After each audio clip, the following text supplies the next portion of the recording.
Hey everyone, welcome to my new video. ಎಲ್ಲರೂ ಹೇಗಿದ್ದೀರಾ? ಎಲ್ಲರೂ ಕೂಡ ತುಂಬ ಚೆನ್ನಾಗಿದ್ದೀರಾ ಅಂತ ಅನ್ಕೋತಾ ಇದ್ದೀನಿ. ಸೊ ನಾವು ಇಲ್ಲಿ ಮಾತಾಡ್ತಾ ಇದ್ದೀವಿ ಹೌಸ್ ವೈಫ್, ಅಂದರೆ ಮನೇಲಿ ಹೌಸ್ ವೈಫ್ ಮನೇಲಿ ಇದ್ದವ್ರ ಬಗ್ಗೆ. ಸೊ ಅವ್ರ ಬಗ್ಗೆ ಇದು ಮೋಟಿವೇಶ್ನಲ್ ವಿಡಿಯೋ ಆಗಿದೆ. ಇದು ಯಾವ ಕಾರಣದಿಂದ, ಏನಪ್ಪ, ಇದರ ಟೈಟಲ್ ನೋಡಿ ನಿಮಗೆ ಗೊತ್ತಾಗಿರುತ್ತೆ.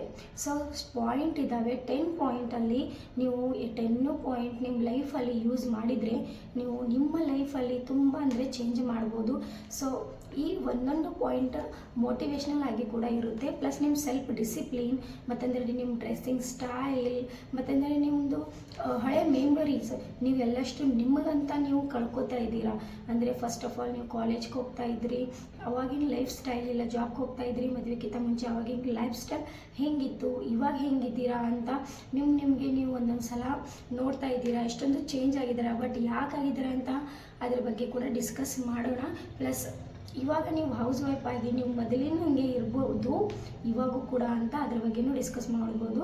ಸೊ ಇವತ್ತಿನ ಟಾಪಿಕ್ ಬಗ್ಗೆ ನಾನು ಬರ್ತೀನಿ. ಇಲ್ಲಿ 10 ಪಾಯಿಂಟ್ಸ್ ಇದ್ದಾವೆ. 10 ಪಾಯಿಂಟ್ಸಲ್ಲಿ ನಾನು ಫಸ್ಟ್ ಪಾಯಿಂಟ್ ಏನಿದೆ ಅಂದರೆ, ಈಗ 10 ಪಾಯಿಂಟ್ ನಿಮ್ಮ ಹತ್ರ ನಾನು ಶೇರ್ ಮಾಡ್ಕೊತಾ ಇದ್ದೀನಿ. ಸೊ ಅಲ್ಲಿ ಎಲ್ಲನೂ 10 ಪಾಯಿಂಟ್ ನೀವು ನಿಮ್ಮ ಲೈಫಲ್ಲಿ ಯೂಸ್ ಮಾಡಿಕೊಂಡ್ರೆ ಖಂಡಿತ ನಿಮ್ಮ ಲೈಫ್ ಕೂಡ ಚೇಂಜ್ ಆಗುತ್ತೆ. ಸೊ ನಡೀರಿ ಪಾಯಿಂಟ್ ಸ್ಟಾರ್ಟ್ ಮಾಡೋಣ. Point number 1.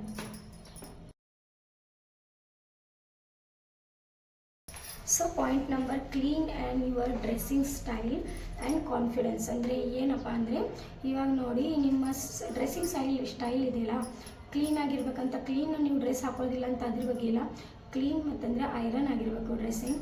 ಸೊ ಯಾಕಪ್ಪ ಅಂದರೆ, ಇವಾಗ ನೀವು ಫಸ್ಟ್ ಆಫ್ ಆಲ್ ನೀವು ಕಾಲೇಜ್ ಹೋಗ್ತಾ ಇದ್ದೀರಿ, ಇಲ್ಲ ಸ್ಕೂಲ್ಗೆ ಹೋಗ್ತೀರಿ, ಜಾಬ್ಗೆ ಹೋಗ್ತೀರಿ ಅಂದರೆ ನೀವು ನಾರ್ಮಲ್ ಮನೇಲಿ ಡ್ರೆಸ್ ಹಿಂಗೆ ಯಾರು ನೋಡ್ತಾರಪ್ಪ, ಹಿಂಗೆ ಬೇಕಾದ್ರೆ ಹಾಕೋಬೋದಲ್ಲ, ಈ ಥರ ಯೋಚನೆ ಮಾಡಿಕೊಂಡು ನಾರ್ಮಲ್ ಅಂದರೆ ಫುಲ್ ನಾರ್ಮಲ್ ಡ್ರೆಸ್ ಹಾಕ್ಕೊಂಡಿರ್ತೀರ. ಬಟ್ ಆ ಥರ ಬೇಡಿ. ನೀವು ಬೇಕಾದರೆ ನಿಮ್ಮ ಕೆಲಸ ಮುಗುವಾಗ ನಾರ್ಮಲ್ ಡ್ರೆಸ್ ಹಾಕೊಳ್ಳಿ, ಕೆಲಸ ಮುಗಿದ ಮೇಲೆ ನೀವು ನಾರ್ಮಲ್ ಡ್ರೆಸ್ಸಿಂಗ್ ಸ್ಟೈಲ್ ಕೂಡ ಯೂಸ್ ಮಾಡ್ಬೋದು. ಯಾಕಂದರೆ ನೀವು ಹೊರಗಡೆ ಹೋಗ್ತಾ ಇದ್ದೀರಾ, ಇಲ್ಲಾಂದರೆ ನೀವು ಮನೆಯಲ್ಲೇ ಕೂಡ ಇರ್ತಾ ಇದ್ದೀರಿ ಅಂದರೆ ನಿಮ್ಮ ಡ್ರೆಸ್ಸಿಂಗ್ ಸ್ಟೈಲಿಂದ ನೀವು ರೆಸ್ಪೆಕ್ಟ್, ನಿಮಗೆ ಯಾರು ರೆಸ್ಪೆಕ್ಟ್ ಕೊಡಬೇಡ, ನೀವು ನಿಮಗೆ ರೆಸ್ಪೆಕ್ಟ್ ಕೊಡಬೇಕಂದ್ರೆ ನಾವು ಹೆಂಗಿದ್ದೀವಲ್ಲ ಅಂತ ಯೋಚನೆ ಮಾಡೋಕ್ಕಿಂತ ನಾವು ನಮ್ಮನ್ನೇ ಚೇಂಜ್ ಮಾಡಬೇಕು. ಸೊ ನಮ್ಮ ಡ್ರೆಸ್ಸಿಂಗ್ ಸ್ಟೈಲ್ ಅಂದರೆ ಡೈಲಿ ವೇರ್ ಇದ್ದರೂ ನಾವು ಫುಲ್ ಲಕ್ಸರಿ ಡ್ರೆಸ್ ಹಾಕುವಂತ ನಾನು ಇನ್ನೂ ಹೇಳುತ್ತಿಲ್ಲ ನಿಮಗೆ. ಅಂದರೆ ಈಗ ಫುಲ್ ಬ್ರ್ಯಾಂಡೆಡ್ ಲಕ್ಸರಿ ಡ್ರೆಸ್ ಹಾಕೋಬೇಕು ಮನೇಲಿ, ಇಲ್ಲಾಂದರೆ ನ್ಯೂ ಡ್ರೆಸ್ ಹಾಕೊಂಡು ತೆಗೆಡಬೇಕು ಅಂತ ಏನಿಲ್ಲ. ನಾರ್ಮಲ್ ಡ್ರೆಸ್ಸಿಂಗ್ ನೀವು ನಾರ್ಮಲ್ ನಿಮಗೆ ಯಾವ ಕಂಫರ್ಟ್ ಇರುತ್ತೆ ಅದರಲ್ಲಿ ಕೂಡ ತುಂಬ ಚೆನ್ನಾಗಿ ಕಲರ್ ಆಯ್ಕೆ ಮಾಡ್ಕೊಳ್ಳಿ. ಅದರಲ್ಲಿ ಗ್ರೇ ಕಲರ್ ಆಗ್ಬೋದು, ಲೈಟ್ ಸ್ಕೈ ಕಲರ್ ಆಗ್ಬೋದು, ಇಲ್ಲ ಅಂದರೆ light black colour, light pink, full light colour, not a printed, over printed ಇರುತ್ತೆ. ಇಲ್ಲಾಂದರೆ ಒಂದೇ ಬಟ್ಟೆಯಲ್ಲಿ 7 ಕಲರ್ ಅವೈಲೇಬಲ್ ಇರುತ್ತೆ. ಆ ಥರ ಎಲ್ಲಷ್ಟು ಫ್ಯಾಷನ್ ಹೋಗಿದ್ದಾವೆ. ಸೊ ನಾರ್ಮಲ್ ಅಂದರೆ ಲಕ್ಸರಿ ಕಾಣುತ್ತೆ, ನಾರ್ಮಲ್ ಕಲರ್ ಇದೆಯಲ್ಲ ಅದು ತುಂಬ ಲಕ್ಸರಿ ಕಾಣುತ್ತೆ. ಸೊ ಆ ಥರ ಕೂಡ ನೀವು ವೇರ್ ಮಾಡ್ಬೋದು, ಡೈಲಿ ಸ್ಟೈಲ್ ಮಾಡ್ಬೋದು ನಿಮ್ಮ ಹೇರನ್ನು. ಅಂದರೆ ಇವಾಗ ಡ್ರೆಸ್ಸಿಂಗ್ ಸ್ಟೈಲ್ ತುಂಬ ಚೆನ್ನಾಗಿದ್ರೆ ನೀವು ಡೈಲಿ ಏನು ತುಂಬ ನ್ಯೂ ಡ್ರೆಸ್ ಹಾಕೋದು ಬೇಡ, 2 ಡ್ರೆಸ್ ಹಾಕೋತಾ ಇದ್ರಿ ಅದರಲ್ಲಿ ತುಂಬ ಚೆನ್ನಾಗಿ ಕಲರ್ ಆಯ್ಕೆ ಮಾಡ್ಕೊಳ್ಳಿ, ಆ ಡ್ರೆಸ್ ಕೂಡ ಹಾಕೋಬೋದು. ನಿಮಗೆ ನಿಮ್ಮ ಒಳಗಡೆ ನಿಮಗೆ ಒಂಥರ ಮೋಟಿವೇಟ್ ಫೀಲ್ ಆಗುತ್ತೆ. So I am a good comfort dress ಹಾಕೊಂಡು ಇನ್ನೂ ಚೆನ್ನಾಗಿ ಕಾಣ್ತಾ ಇದ್ದೀನಿ ಅಂತ. ಸೊ ಪಾಯಿಂಟ್ ನಂಬರ್ 1 ಮುಗಿದಿದೆ. ಪಾಯಿಂಟ್ ನಂಬರ್ 2 ಏನಪ್ಪ ಅಂದರೆ, perfect hair style. Any hair style, simple elegant ಅನ್ಕೋಬೇಕು. ಸಿಂಪಲ್ ಹೇರ್ ಸ್ಟೈಲ್, ಇಲ್ಲ ಮನೇಲಿದ್ದೀವಿ ನಾವು ಹೇರ್ ಸುಮ್ಮ ಮೇಲೆ ಕಳ್ಕೊಂಡು ಬಿಡ್ತೀವಿ, ಇಲ್ಲಾಂದರೆ ಒಂದೊಂದು ಸಲ ಹೇರ್ಸನ್ನು ಚೆನ್ನಾಗಿ ಹಿಕ್ಕೊಳ್ಳೋದು ಇಲ್ಲ, ಚೆನ್ನಾಗಿ ಬಾಚಣಿಕೆ ಮಾಡ್ಕೋದಿಲ್ಲ, ಮನೇಲಿದ್ವಿ ಆಮೇಲೆ ಮಾಡ್ಕೋಬೋದು ಬಿಡು ಅಂತ. ಬಟ್ ಆ ಥರ ಮಾಡಬೇಡಿ. ಒಂದು ಸಿಂಪಲ್ ಹೇರ್ ಸ್ಟೈಲ್, ಓಪನ್ ಅಪ್ನೂ ಇರ್ಬೋದು, ಇಲ್ಲ ಅಡುಗೆ ಮಾಡ್ತಾ ಇದ್ದೀವಿ ಇರಿಟೇಷನ್ ಅನಿಸ್ತೆ ಅಂದರೆ ಒಂದು ಪೋನಿಟೈಲ್ ಆಗ್ಬೋದು, ಇಲ್ಲಾಂದರೆ ಸಿಂಪಲ್ ಒಂದು ಹೇರ್ ಸ್ಟೈಲ್ ಮಾಡ್ಕೊಳ್ಳಿ. ಯಾಕಂದರೆ ಹೇರ್ ಸ್ಟೈಲ್ ಲುಕಿಂಗ್ ಬೆಟರ್. ಅಂದರೆ ಹೆಂಗಂದರೆ ನಿಮ್ಮ ಹೇರ್ ಸ್ಟೈಲಿಂದ ನಿಮ್ಮ ಫೇಸ್ನೇ ಚೇಂಜ್ ಕಾಣುತ್ತೆ. ಸೊ ಡೈಲಿ ಒಂದು hair style, simple hair style ಮಾಡ್ಕೊಳ್ಳಿ. ಯಾಕಂದರೆ ನಿಮ್ಮ ಫೇಸನ್ನು ನೀವು ಫಸ್ಟ್ ನೋಡ್ತಾ ಇದ್ದೀರಾ ಕನ್ನಡಿಯಲ್ಲಿ, ನೀವು ನಿಮ್ಮನ್ನು ಜಾಸ್ತಿನೇ ಪ್ರೀತಿಸ್ತಾ ಇದ್ದೀರಾ ಅಂದರೆ ನೀವು ನಿಮ್ಮ ಚಿಕ್ಕನ್ನು ಚೇಂಜ್ ಮಾಡ್ಕೊತ ಹೋಗಬೇಕು. ಯಾಕಂದರೆ ಮನೇಲೇ ಇರ್ತೀವಿ, ಹೆಂಗೆ ಬೇಕು ಹಂಗೆ ಇರಬೇಕಂತ ಏನಿಲ್ಲ, ಇನ್ನು ನೀವು ಚೆನ್ನಾಗಿರಬೇಕು, ಇನ್ನೂ ಲೈಫ್ ಇದೆ. ಯಾಕಂದರೆ ಅದು ಥಿಂಕಿಂಗ್ ಅದು ಹೋಗಿಬಿಡ್ಬೇಕು. ನಾವು ಹೆಂಗಾದರೂ ಇರಬೇಕು, ನಾವು ಮನೇಲಿ ಇದ್ದೀವಿ ಅಂದರೆ ತುಂಬ ಚೆನ್ನಾಗಿರ್ಬೇಕು. ಯಾಕಂದರೆ ನಮಗೆ ನಮ್ಮ ಸ್ಕಿನ್ ಮೇಲೆ, ನಮ್ಮ ಹೇರ್ ಮೇಲೆ, ನಮ್ಮ ಮೇಲೆ ಟೈಮ್ ಕೊಡೋಕ್ಕೆ ತುಂಬ ಟೈಮ್ ಇರುತ್ತೆ. ಅದೇ ನಾವು ಹೌಸ್ ವೈಫ್ ಆಗಿ ಇಲ್ಲ, ನಾವು ಜಾಬ್ಗೆ ಹೋಗ್ತಾ ಇದ್ದೀವಿ ಆ್ಯಸ್ ಅ ಮ್ಯಾರೇಜ್ ಆದಮೇಲೆ, ಸೊ ನಮಗೆ ಟೈಮ್ ಇರೋದಿಲ್ಲ, ನಮ್ಮ ಸ್ಕಿನ್ಗೆ ಕೊಡೋಕ್ಕೆ ಟೈಮ್ ಇರೋದಿಲ್ಲ, ನಮ್ಮ ಹೇರ್ಗೆ ಟೈಮ್ ಕೊಡೋದಿಲ್ಲ, ನಮ್ಮ ಒಂಥರ ಎಕ್ಸಸೈಸ್ ಬಾಡಿ ನಮಗೆ ಅಂತ ಕೊಡೋಕ್ಕೆ ಟೈಮ್ ಇರೋದಿಲ್ಲ. ಬಟ್ ಒನ್ ಥಿಂಕ್ ಗುಡ್ ಅಲ್ವಾ, ನಾವು ಹೌಸ್ ವೈಫ್ ಇದ್ದೀವಿ, ನಮಗಂತ ನಮಗೆ ತುಂಬ ಟೈಮ್ ಕೊಡ್ಬೋದು, ಬಟ್ ನಾವು ಟೈಮ್ ಕೊಡ್ತಾ ಇಲ್ಲ ಅಷ್ಟೇ. ಬಟ್ ಅದಕ್ಕಾಗಿ ನೀವು ಸಿಂಪಲ್ ಎಲಿಗೇಟ್ ಒಂದು ಹೇರ್ ಸ್ಟೈಲ್ ಡೈಲಿ ಮಾಡ್ಕೊಳ್ಳಿ, ನೋಡಿ ನಿಮಗೆ ನಿಮ್ಮ ಫೇಸನ್ನು ಚೇಂಜ್ ಮಾಡ್ತೀರಾ, ನಿಮಗೆ ಕೂಡ ಕಾನ್ಫಿಡೆನ್ಸ್ ಫೀಲ್ ಆಗುತ್ತೆ. ಸೊ ಆ ಥರ hair style full grand hair style ಅಂತ ಇಲ್ಲ, ಚಿಕ್ಕ ಚಿಕ್ಕ ಹೇರ್ ಸ್ಟೈಲ್ ಸ್ವಲ್ಪ ನೀವು ಡೈಲಿ ಅಂದರೆ ಹಿಕ್ಕೋತಾ ಇದ್ರೆ ಅದಕ್ಕಿಂತ ಸಿಂಪಲ್ ಬೇರೆ ಬೇರೆ ಹೇರ್ ಸ್ಟೈಲ್ ಮಾಡ್ಕೋಬೋದಲ್ಲ, ಆ ಥರ ಹೇಳಕತ್ತೀನಿ. ಸೊ ನೆಕ್ಸ್ಟ್ ಪಾಯಿಂಟ್ ಏನಿದೆ ಅಂದರೆ, ಸೊ ಥರ್ಡ್ ಪಾಯಿಂಟ್ ಅಂದರೆ ಪ್ರಾಪರ್ ಸ್ಕಿನ್ ಕೇರ್. ನೋಡಿ ಇವಾಗ ನನ್ನ ಸ್ಕಿನ್ ನೋಡಿ ಹೇಗಿದೆ, ಇಷ್ಟೊಂದು ಚೆನ್ನಾಗಿದೆ. ಯಾಕಂದರೆ ನಾನು ಸ್ಕಿನ್ ಕೇರ್ ಮೇಂಟೈನ್ ಮಾಡಿದ್ದೀನಿ. ಆ್ಯಸ್ ಅ ಮ್ಯಾರಿಡ್ ಆದಮೇಲೆ ನನ್ನ ಸ್ಕಿನ್ ಕೇರನ್ನು, ನನ್ನ ಹೇರ್ ಕೇರನ್ನು ಚೆನ್ನಾಗಿ ಮೇಂಟೈನ್ ಮಾಡ್ಕೊತ ಬರ್ತಿದ್ದೀನಿ. ಇಲ್ಲ ಒಂದು ಟೈಮ್ ಆಗುತ್ತೆ, ನಾವು ನಮ್ಮ ಸ್ಕಿನ್ನನ್ನು ಆ್ಯಸ್ ಅ ಏನಂತಾರಲ್ಲ, ನಾವು ಕಾಲೇಜ್ ಹೋಗ್ತಾ ಇದ್ದೀವಿ, ನಮ್ಮ ಸ್ಕಿನ್ ನೋಡಿ ಎಷ್ಟು ಚೆನ್ನಾಗಿತ್ತು, ಈಗ ನೋಡು ಎಷ್ಟೊಂದು ಡೆಲ್ ಆಗಿದೆ, ಎಷ್ಟೊಂದು ರಿಂಕಲ್ಸ್ ಬಿದ್ದಿದ್ದಾವೆ, ಎಷ್ಟೊಂದು ಪಿಂಪಲ್ಸ್ ಬಂದಿದೆ, ಎಷ್ಟೊಂದು ಬ್ಲ್ಯಾಕ್ ಹೆಡ್ಸ್ ಆಗಿದ್ದಾವೆ, ಎಷ್ಟೊಂದು ಬ್ಲ್ಯಾಕ್ ಕಾಣ್ತಾ ಇದ್ದೀನಿ. ಆ ಥರ ಈ ಮನಸ್ಸಲ್ಲಿ ಬರಬಾರ್ದು. ಸೊ ಆ ಕಾರಣದಿಂದ ನೀವು ಪ್ರಾಪರ್ ಸ್ಕಿನ್ ಕೇರ್ ನೀವು ಮಾಡಬೇಕು. ಅಂದರೆ ಇವಾಗ ಡೈಲಿ ಮನೇಲಿ ಇರ್ತಿಲ್ಲ, ಪ್ರಾಪರ್ ಸ್ಕಿನ್ ಕೇರ್ ಮಾಡ್ಕೋಬೇಕು. ಆ್ಯಸ್ ಅ ಹೆಂಗಂದರೆ ಪ್ರಾಪರ್ ಸ್ಕಿನ್ ಕೇರ್ ಏನು ಅಷ್ಟೊಂದು ದೊಡ್ಡ ಜಾಸ್ತಿ ಪ್ರಾಡಕ್ಟ್ ಬರೀ ನಿಮ್ಮ ಸ್ಕಿನ್ಗೆ ಅಪ್ಲೈ ಮಾಡಿ, ಇಲ್ಲ ಜಾಸ್ತಿ ಮೇಕಪ್ ಮಾಡ್ಕೊಳ್ಳಿ ಅಂತ ಏನಿಲ್ಲ. ಮೇಕಪ್ ಅವಶ್ಯಕತೆನೇ ಇರೋದಿಲ್ಲ. ನೀವು ಪ್ರಾಪರ್ ಸ್ಕಿನ್ ಕೇರ್ ಮಾಡ್ತಾ ಇದ್ದೀರಾ ಅಂದರೆ ನ್ಯಾಚುರಲಿ ನೀವು ಗ್ಲೋ ಕಾಣ್ತೀರಾ. ನೋಡಿ ನ್ಯಾಚುರಲಿ ಗ್ಲೋ ಕಾಣಬೇಕಂದ್ರೆ ಎಷ್ಟೊಂದು ರೆಮಿಡೀಸ್ ಇರ್ತವೆ, ಮತ್ತು ಅದು ಮನೇಲಿ ನೀವು ಮಾಡ್ಬೋದು. ಸೊ ನೀವು ಚೆನ್ನಾಗಿ ಫೇಸ್ ವಾಶ್ ಯೂಸ್ ಮಾಡಿ, ಮತ್ತಂದರೆ ಕ್ಲೀನ್ಸರ್, ಟೋನರ್ ಯೂಸ್ ಮಾಡಿ, ಮತ್ತು ಮಾಯ್ಶ್ಚರೈಸರ್ ಯೂಸ್ ಮಾಡಿ. ಇಷ್ಟೇ, ನೈಟಲ್ಲಿ ಒಂದು ಸಣ್ಣ ಮಾಯ್ಶ್ಚರೈಸರ್ ಹಚ್ಕೊಂಡ್ಬಿಡಿ. ಇಷ್ಟೊಂದು ಮಾಡಿಬಿಟ್ರೆ ನೀವು ನಿಮ್ಮ ಏಜ್ ತನ್ನೂ ನಿಮ್ಮ ಸ್ಕಿನ್ಗೆ ನೀವು ರಿಪೇರ್ ಮಾಡ್ತೀರಾ. ಆ ಕಾರಣದಿಂದ ಏನಾಗುತ್ತೆ, ನೀವು ಅವಾಗ ಹೆಂಗೆ ಕಾಣ್ತಾ ಇದ್ರಿ ಕಾಲೇಜ್ಗಿಂತ ಮುಂಚೆ, ಇವಾಗ ಕೂಡ ಅಷ್ಟೊಂದೇ ಬ್ಯೂಟಿಫುಲ್ ಕಾಣ್ತಾ. ಯಾಕಂದರೆ ಫಸ್ಟ್ ಆಫ್ ಆಲ್ ನಮ್ಮ ಫೇಸನ್ನು ನಾವು ಡೈಲಿ ಐರ್ನಲ್ಲಿ ನಾವೇ ನೋಡ್ಕೋತೀವಿ. ಸೊ ನಮ್ಮ ಕಾನ್ಫಿಡೆನ್ಸ್ ಬರಬೇಕಂದ್ರೆ ನಾವು ಸುಂದರವಾಗಿ ಕಾಣಬೇಕು. ನಾವು ಅವಾಗ ಸುಂದರವಾಗಿ ಇದ್ದೀವಿ ಅಂತ ಹೇಳ್ಬೋದು, ಬಟ್ ಫ್ಯೂಚರ್ಲಿ ಇದ್ದೀವಿ ಅಂತ ಹೇಳೋಕ್ಕೆ ತುಂಬ ಖುಷಿ ಆಗುತ್ತೆ ಅಲ್ವಾ. ಸೊ ನಿಮ್ಮ ಸ್ಕಿನ್ ಕೇರನ್ನು ನೀವು ಕೇರ್ ಮಾಡ್ಕೊಳ್ಳಿ, ಇವಾಗಿನ ಹಿಡಿದೆ. ಸೊ ಈ ವಿಡಿಯೋ ನಿಮಗೆ ಹೆಂಗೆ ಅನ್ನಿಸ್ತಂತ ಖಂಡಿತ ಒಂದು ಕಮೆಂಟ್ ತಿಳಿಸಿ, ಲೈಕ್ ಮಾಡಿ. ನೀವಿದ್ದೀರಾ ಅಂದರೆ ಖಂಡಿತ ಸಬ್ಸ್ಕ್ರೈಬ್ ಮಾಡ್ಕೊಳ್ಳಿ, ಓಕೆನಾ. ಇವಾಗ ಪಾಯಿಂಟ್ ನಂಬರ್ 4. ಸೊ ಇದು ಎಲ್ಲಕ್ಕಿಂತ ಇಂಪಾರ್ಟೆಂಟ್ ಇದೆ. ಏನಪ್ಪ ಇದು ಪಾಯಿಂಟ್ ನಂಬರ್ 4 ಏನಪ್ಪ ಅಂದರೆ, ಇವಾಗ ನಮಗಂತ ನಮ್ಮ ಸ್ಮೆಲ್ ಇರಬೇಕಂದ್ರೆ ಹಿಂಗಿಲ್ಲಪ್ಪ ನೀವು ಫುಲ್ ಪರ್ಫ್ಯೂಮ್ ಹಾಕ್ಕೊಂಡು ಎಲ್ಲ ಕಡೆ ಸ್ಮೆಲ್ ಹೊಡೀರಿ ಅಂತ ಏನಿಲ್ಲ. ಲೈಟ್ ಸ್ಮೆಲ್ ಇರಬೇಕು. ಸ್ವಲ್ಪ ನಿಮ್ಮಂಥ ಡೈಲಿ ಸ್ಮೆಲ್ಗೆ ನೀವೊಂದು ಪರ್ಫ್ಯೂಮ್ ಪರ್ಚೇಸ್ ಮಾಡಬೇಕು. ನಾವೆಲ್ಲರೂ ಮದ್ವೆಗೆ ಹೋಗ್ತೀವ, ಫಂಕ್ಷನ್ಗೆ ಹೋಗ್ತೀವ, ಅವಾಗೇ ನಾವು ಹಚ್ಕೋತೀವಿ ಅಂತ ಏನಿಲ್ಲ. ಡೈಲಿ ನಿಮ್ಮ ಬಾಡಿಗೆ ಒಂದು ಸ್ಮೆಲ್ ಇರಬೇಕು ಅಂದರೆ ಅದು ಸ್ಟ್ಯಾಂಡರ್ಡ್ ಮೇಂಟೈನ್ ಆಗುತ್ತೆ. ಸೊ ಪರ್ಫ್ಯೂಮ್ ಡೈಲಿ ಯೂಸ್ ಮಾಡಿ. ಡೈಲಿ ಒಂದು ಪರ್ಫ್ಯೂಮ್ ಯಾವುದು ನಿಮ್ಗೆ ಇಷ್ಟ ಇದೆ ಸ್ಮೆಲ್, ಅದು ತುಂಬ ಲೈಟಾಗಿ, ಹೆಣ್ಮಕ್ಳ ಸ್ಮೆಲ್ ಗೊತ್ತಿರುತ್ತಲ್ಲ, ತುಂಬ ಲೈಟ್, ತುಂಬ ಬ್ಯೂಟಿಫುಲ್ಲಾಗಿ ಒಂದು ಪರ್ಫ್ಯೂಮ್ ನೀವು ಡೈಲಿ ವೇರ್ಗೆ ಯೂಸ್ ಮಾಡಬೇಕು. 2 ಪರ್ಫ್ಯೂಮ್ ಪರ್ಚೇಸ್ ಮಾಡಬೇಕು, ಒಂದು ಡೈಲಿ ವೇರ್ಗೆ, ಒಂದು ಫಂಕ್ಷನ್ಗೆ. ಸೊ ಡೈಲಿ ಒಂದು ಪರ್ಫ್ಯೂಮ್ ಖಂಡಿತ ಯೂಸ್ ಮಾಡಿ. Point number 4,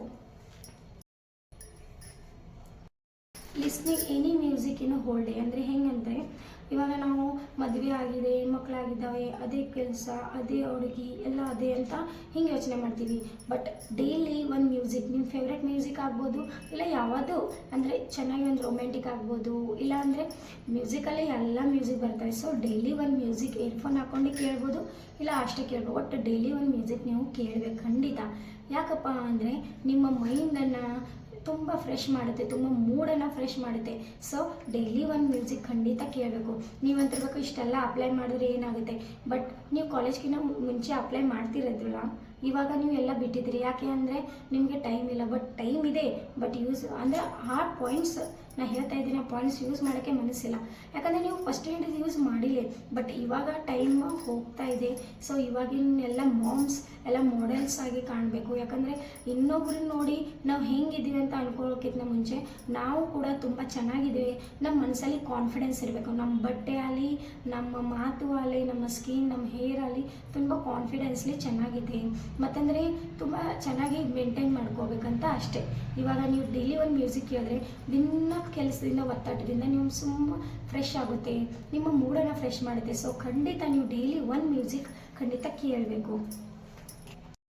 so next point ಏನಿದೆ ಅಂದರೆ ಪಾಯಿಂಟ್ ನಂಬರ್ 6, ನಿಮ್ಮ ಕಲ್ಚರನ್ನು ನೀವು ಖಂಡಿತ ಮೇಂಟೈನ್ ಮಾಡಬೇಕು. ಹಾಗಿಲ್ಲ ನಾವು ಫುಲ್ ಮಾಡರ್ನ್ ಕಾಣಬೇಕಂದ್ರೆ ನಾವು ಬಳೆ ಹಾಕೋಬಾರ್ದು, ನಾವು ಏನೂ ಹಾಕೋಬಾರ್ದು. ಟ್ರೆಡಿಷ್ನಲ್ ಆಗಿ ನೀವು ಮಾಮ್ ಅದೀರಾ ಇಲ್ಲ ಏನಿ ವೈಫ್ ಇದ್ರೆ ಅಂದರೆ ನಿಮ್ಮ ಕಲ್ಚರಲ್ಲಿ ನೀವು ಬಳೆನೂ ಹಾಕೋಬೋದು, ಬಳೆ ಹಾಕ್ಕೊಂಡು ಟ್ರೆಡಿಷ್ನಲ್ ಆಗಿ ಕಾಣ್ಬೋದು. ಟ್ರೆಡಿಷ್ನಲ್ ಮೇಂಟೈನ್ ಮಾಡಿ, ಬಟ್ ನಿಮ್ಮ ಆಸೆಗಳನ್ನ ನೀವು ಸಾಯಿಸಬೇಡಿ ಅಷ್ಟೇ. ಇವಾಗ ಪಾಯಿಂಟ್ ನಂಬರ್ 6 ಏನಂದರೆ ಎನಿ ಒಂದು ಬುಕ್ ರೀಡ್ ಮಾಡಿ, ಅದು ಕನ್ನಡ ಆಗ್ಬೋದು, ಇಂಗ್ಲೀಷ್ ಆಗ್ಬೋದು, ನಿಮ್ಗೆ ಯಾವ ಲ್ಯಾಂಗ್ವೇಜ್ ಇಷ್ಟ ಆಗುತ್ತೆ ಆ ಬುಕ್ಕನ್ನು ನೀವು ಓದಿ, ಮ್ಯಾಗ್ಝಿನ್ ಓದಿ, ಒಂದು ಟಿ ವಿಯಲ್ಲಿ ಒಂದು ನ್ಯೂಸ್ ಖಂಡಿತ ನೋಡಿ. ಯಾಕಂದರೆ ಜಗತ್ತಲ್ಲಿ ಏನು ನಡೀತಾ ಇದೆ ನಾವು ಮನೆ ಕೂತಲ್ಲೇ ಸ್ವಲ್ಪ ಇನ್ಫಾರ್ಮೇಷನ್ ನಮಗೂ ಕೂಡ ಇರಬೇಕು. ಅದು ನಿಮ್ಮ ನಾಲೆಜ್ ಕೂಡ ಇರ್ಬೋದು. ನಾಲೆಜ್ಗಾಗಿ ಚಲೋ ಮತ್ತಂದರೆ ಇವಾಗ ಕೇಳಿದೀವಿ ಅಂದ್ರೆ ಇನ್ನೊಬ್ಬರು ನಮಗೆ ಹೇಳೋ ಅಂತ ಇವಳಿಗೆ ಮನೆಯಾಗಿರ್ತಾಳೆ, ಇವಳಿಗೇನು ಗೊತ್ತಿಲ್ಲ, ಆ ಥರ ಯೋಚನೆ ನಮ್ಮ ಬಗ್ಗೆ ಯಾರು ಮಾಡ್ಬೋದು. ನಾವು ಕೂಡ ಎಜುಕೇಷನ್ ಪರ್ಪಸಲ್ಲಿ ಚೆನ್ನಾಗಿ ಅಪ್ಡೇಟ್ ಆಗಿ ಇರಬೇಕು. ಈಗಿನ ಸಿಚುವೇಷನಲ್ಲಿ ಎಲ್ಲ ಹೌಸ್ ವೈಫ್ ಏನು ಜಗತ್ತಲ್ಲಿ ನಡೀತಾ ಇದೆ ಅದು ಮತ್ತಂದರೆ ಯಾವುದು ಟ್ರೆಂಡ್ ಇದೆ ಎಲ್ಲನೂ ನಾವು ಟ್ರೆಂಡಲ್ಲಿ ಇರಬೇಕು. ಚೆನ್ನಾಗಿ ಓದ್ಕೊಳ್ಳಿ, ಎಕ್ಸಾಮ್ ಕೊಡಿ ಅಂತ ಏನಿಲ್ಲ, ಜಸ್ಟ್ ಇಂಫರ್ಮೇಟಿವ್ ಎಲ್ಲ ಗೊತ್ತಿರಬೇಕು ಅಷ್ಟೇನಾ. ಈ ಪಾಯಿಂಟನ್ನು ಖಂಡಿತ ನೀವು ನಿಮ್ಮ ಲೈಫಲ್ಲಿ ತನ್ನಿ. ಇವಾಗ ಬಟ್ಟೆಯಲ್ಲಿ ತುಂಬ ದೊಡ್ಡ ಬ್ರ್ಯಾಂಡ್ ಇದ್ದಾವೆ, ಗೊತ್ತಿದೆಯಲ್ಲ, ಒಂದು ಬ್ರ್ಯಾಂಡ್ ಇಲ್ಲ, 2 ಬ್ರ್ಯಾಂಡ್ ಇಲ್ಲ, ಇಷ್ಟೊಂದು ಬ್ರ್ಯಾಂಡ್ ಬಂದಿದ್ದಾವೆ. ಬಟ್ ಹೋಗಿ ನಿಮ್ಮ ರೊಕ್ಕ ಅಲ್ಲೊಂದು ಸ್ಪೆಂಡ್ ಮಾಡಿ ತುಂಬ ಬ್ರ್ಯಾಂಡ್ ಬಟ್ಟೆ ಹಾಕೊಳ್ಳಿ ಅಂತ ಹೇಳ್ತಿಲ್ಲ. ಜಸ್ಟ್ ಕಲರ್ ರೀಚ್ ಇರಬೇಕು ನಿಮಗೆ, ನಿಮ್ಮ ಬಾಡಿಗೆ ನಿಮಗೆ ಕಂಫರ್ಟ್ ಇರಬೇಕು ಅಷ್ಟೇ. ಯಾಕಂದರೆ ಮನೆಯಲ್ಲಿ ನಿಮಗೆ ನೋಡ್ತಾ ಇದ್ದಾರೆ, ನೀವು ಹೊರಗಡೆ ಹೋದರೆ ಎಲ್ಲರೂ ನಿಮ್ಗೆ ನೋಡ್ರಿ ಅಂದರೆ ಒಂದು ಲುಕ್ ಇರುತ್ತಲ್ಲ, ವಾವ್ ಸೋ ಎಲಿಗೆಂಟ್. ಅವಳು ಏನು ಹಾಕೊಂಡಿಲ್ಲ, just comfort dress and confidence, mindly ಶಾಂತ ಇರ್ತಾರೆ. ಪ್ಲಸ್ ಏನಿದೆ ಅಂದರೆ ಕಲರ್ ಕಾಂಬಿನೇಷನ್ ಚೆನ್ನಾಗಿರುತ್ತೆ. ಸೊ ನೀವು ಕೂಡ ಅದು ಅಪ್ಲೈ ಮಾಡಿ. ಏನು ಬ್ರ್ಯಾಂಡ್ ಡ್ರೆಸ್ ತೊಗೋಬೇಕು, ಬ್ರ್ಯಾಂಡ್ ಶೂಸ್, ಬ್ರ್ಯಾಂಡ್ ಏನಂತಾರಲ್ಲ ಪಾಕೆಟ್ ತೊಗೊಂಡ್ರೆ ಚೆನ್ನಾಗಿ ಕಾಣ್ತೀವಿ ಅಂತ ಏನಿಲ್ಲ. ನೀವು ಮೈಂಡ್ಲಿ ಬ್ರ್ಯಾಂಡಾಗಿ ಚೆನ್ನಾಗಿ ನೀವು ಮನಸ್ಸನ್ನು ಶಾಂತ ಇಟ್ಕೊಂಡು ನಿಮಗಂತ ಕಂಫರ್ಟೇಬಲ್ ಡ್ರೆಸ್ ಹಾಕ್ಕೊಂಡು ನಿಮಗಂತ ಕಲರ್ ಸ್ವಲ್ಪ ಲೈಟ್ ಕಲರ್ ಯೂಸ್ ಮಾಡಿಕೊಂಡ್ರೆ ತುಂಬ ಚೆನ್ನಾಗಿ ಕಾಣ್ತೀರ. ಪಾಯಿಂಟ್ ನಂಬರ್ 9, ಇವಾಗ ಹೌಸ್ ವೈಫ್ ಇದ್ದೀವಿ, ಅದ್ರ ಒತ್ತಡ ಇದೆ, ಇದ್ರ ಒತ್ತಡ ಇದೆ, ಜಗ್ಗಿ ಮಾತಾಡ್ತೀವಿ. ಅದು ಜಗ್ಗಿ ಮಾತಾಡೋದ್ರಿಂದ ನಮ್ಮ ಕಾನ್ಫಿಡೆನ್ಸ್ ಏನಿದೆಲ್ಲ ಫುಲ್ ಲೋ ಲೆವೆಲ್ಗೆ ಹೋಗುತ್ತೆ. ಸೊ ನಾವು ಫಸ್ಟ್ ಆಫ್ ಆಲ್ ಬೇರೆಯವರಿಂದ ಕೇಳಬೇಕು ಏನು ಪ್ರಾಬ್ಲಮ್ ಏನಿದೆ, ಇಲ್ಲಾಂದರೆ ಇನ್ಫಾರ್ಮೇಷನ್ ಏನಿದೆ ಅಂತ. ಆಮೇಲೆ ಸ್ವಲ್ಪ ಸೈಲೆಂಟಾಗಿ ಚೆನ್ನಾಗಿ ಟಾಕ್ ಮಾಡಬೇಕು. ಇದು ಕೂಡ ತುಂಬ ನಿಮ್ಮ ಏನಂತಾರಲ್ಲ ನಿಮ್ಮ ಕಾನ್ಫಿಡೆನ್ಸ್ ಲೆವೆಲ್ ತುಂಬ ಹೆಚ್ಚಿಗೆ ಮಾಡುತ್ತೆ. ಸೊ ನೀವು ಕೂಡ ಇಂಪ್ರೂವೇಬಲ್ ಅನ್ನಿಸ್ತೀರ. ಯಾಕಂದ್ರೆ ನಾವು ಕಾಲೇಜ್ ಸ್ಟೂಡೆಂಟಾಗಿ ನಾವು ಇಷ್ಟೊಂದು ಗಲಾಟೆ ಮಾಡ್ತಿರ್ಲಿಲ್ಲ, ಇಷ್ಟೊಂದು ಜೋರಾಗಿ ಚೀರ್ತಿರ್ಲಿಲ್ಲ, ತುಂಬ ಸೈಲೆಂಟ್ ಗಲ್ಲಿದ್ವಿ. ಇವಾಗೂ ಕೂಡ ಹಾಗೆ ಇರಿ, ತುಂಬ ಚೆನ್ನಾಗಿ ಅನಿಸುತ್ತೆ. Last and final point, self confidence ಇದು ತುಂಬ ಇಂಪಾರ್ಟೆಂಟ್ ಇದೆ. ಅದು ಎದ್ರ ಬಗ್ಗೆ ಅಂದರೆ ನೀವು ಮಾತಾಡ್ತಾ ಇದ್ದೀರಿ ಅದ್ರ ಬಗ್ಗೆ ಕೂಡ ಇರ್ಬೋದು, ನಿಮ್ಮ ಬಟ್ಟೆ ಕೂಡ, ನಿಮ್ಮ ಹೇರ್ಸ್, ನಿಮ್ಮ ಸ್ಕಿನ್, ಇವಾಗ ನೀವು ಹೊರಗಡೆ ಹೋಗ್ತಾ ಇದ್ದೀರಿ, ನನಗೆ ಚೆನ್ನಾಗಿ ಕಾಣ್ತಾ ಏನೇ ಇಲ್ಲ, ನನ್ನ ಬಟ್ಟೆ ಸರಿಗಿದೆ ಇಲ್ಲ, ನನ್ನ ಹೇರ್ ಸ್ಟೈಲ್ ಸರಿಗಿದ್ದಿಲ್ಲ ಅಂತ ಈ ಥರ ಯೋಚನೆ ಮಾಡ್ತೀರಲ್ವ. ಬಟ್ ಅದಕ್ಕೆ ನೀವು ಕಾನ್ಫಿಡೆನ್ಸಲ್ಲಿ ಚೆನ್ನಾಗಿರಬೇಕು. ನಿಮಗೆ ಕಂಫರ್ಟ್ ಆಗೋವಂಥ ನೀವು ಹೇರ್ ಸ್ಟೈಲ್ ಮಾಡ್ಕೊಳ್ಳಿ, ಕಂಫರ್ಟ್ ಆಗೋವಂಥ ನೀವು ಕ್ಲೋತನ್ನು ಹಾಕ್ಕೊಳ್ಳಿ, ಕಂಫರ್ಟ್ ಆಗೋವಂಥ ನೀವು ಸ್ಕಿನ್ ಕೇರನ್ನು ಮಾಡ್ಕೊಳ್ಳಿ. ಸೊ ಇದೇ ಲಾಸ್ಟ್ ಮತ್ತು ಫೈನಲ್ ಪಾಯಿಂಟ್. ಈ ಎಲ್ಲನೂ ಪಾಯಿಂಟ್ಸ್ ನೀವು ನಿಮ್ಮ ಜೀವನದಲ್ಲಿ ಅಪ್ಲೈ ಮಾಡಿದ್ರೆ ಒಂದು ವಾರಲ್ಲೇ ನಿಮ್ಮ ಜೀವನ ತುಂಬ ಚೇಂಜ್ ಆಗುತ್ತೆ. ಸೊ ನನಗೆ ಖಂಡಿತ ಕಮೆಂಟ್ ಮಾಡಿ ಹೇಳಿ ನಿಮಗೆ ಎಲ್ಲ ಪಾಯಿಂಟ್ಸ್ ಹೆಂಗೆ ಅನ್ನಿಸ್ತು ಅಂತ ಜಸ್ಟ್ ಕೇಳೋದು ಬೇಡ, ನಿಮ್ಮ ಲೈಫಲ್ಲಿ ಖಂಡಿತ ಅಪ್ಲೈ ಮಾಡಿ. ಸೊ ಈ ವಿಡಿಯೋ ಎಲ್ಲ ಇಲ್ಲೇ ಎಂಡ್ ಮಾಡ್ತಾಯಿದ್ದೀನಿ. Thank you, bye.